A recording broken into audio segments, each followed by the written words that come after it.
just kind of look like a farmer out here, just observing the land, keeping tabs on stuff. What are we doing? Hay. What are we really doing? Waiting for a semi-truck full of hay.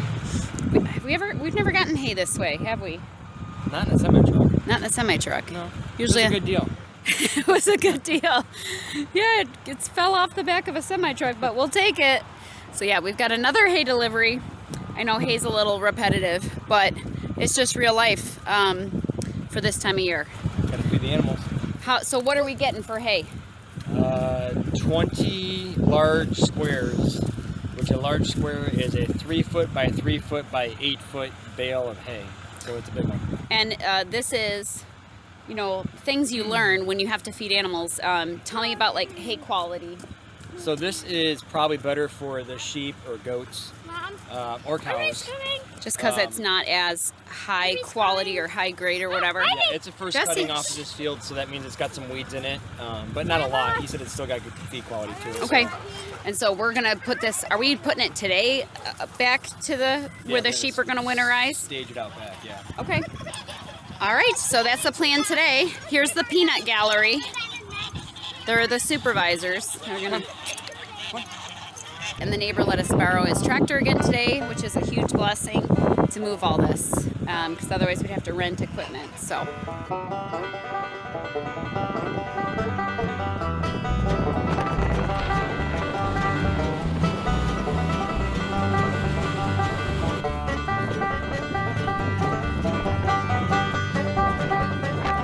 Okay, so it's super windy again. I don't know, it's warm, but we've had some really windy days. Walking out. Oh my goodness. Josh is driving the tractor out, and we're going to get this hay off the semi and get it across the creek. So yeah, let's get to work.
Okay, so I'm out back walking over the bridge.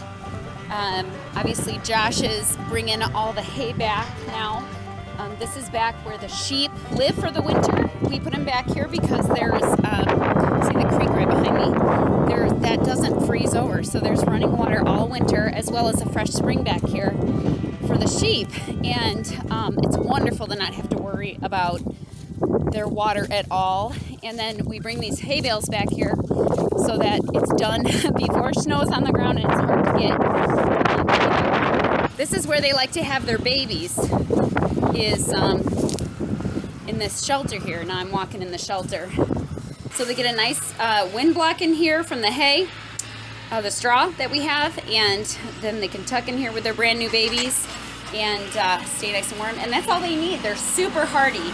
The Katahdin hair sheep are super hardy. So, all right, Josh, bring another bale.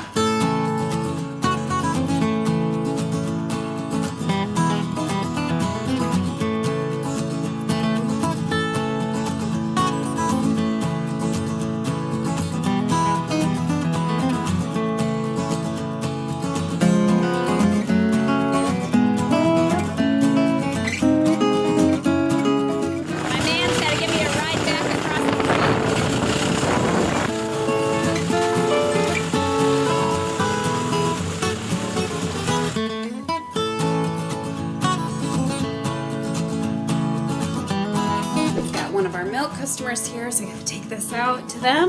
We've already had quite a few people stop today, but we've still got a few more left to come. Hi guys! All right, Batim, come on. Who's this? Thank you, buddy. Can you do two? Okay. Hi guys, how you doing? Every once in a while, milk customers or egg customers, whatever, become dear friends. And you guys have already seen Jeanette and her family, but they're here. They come every Wednesday, and so they come. I'll let you hide now behind the camera, but they come every Wednesday to pick up stuff, and a lot of the times the kids play, which is fun. Here's the kids. Some are back there sledding. We already saw that sledding on the mulch pile. So anyway, they come and play and hang out and make my day fun. And yeah, it makes milk pickup day fun day. All right, so what are the rules of the pole barn game? The pole barn game is pretty much just modified jail tag.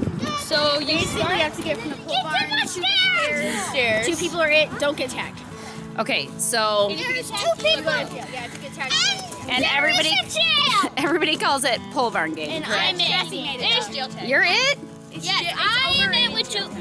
All right, with Marie. Okay, let's see how this works. We've got friends here, so let's see how this goes. Nobody get hurt. I don't think you're supposed to fall on the ground. Somebody's got to make the first move. Oh, Jules made it!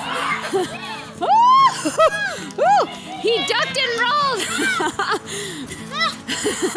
You go get him! Go get him! Oh, Asim's in jail. One of the things we've instilled in our kids is that they're not too cool or too old to play with the little kids. And so, you know, some teenagers might say, you know, I don't want to play that game with the little kids, but the little kids, when big kids play with them, it makes them feel very special. And so I just tell the kids, you know, just entertain them. Don't be too cool. Don't be too old to be able to play with the little kids. Make it fun, make good memories. We had families in our lives who, you know, showed us this by example, that the older kids can kind of train up and become buddies with the younger kids, and it just makes for special, wonderful relationships.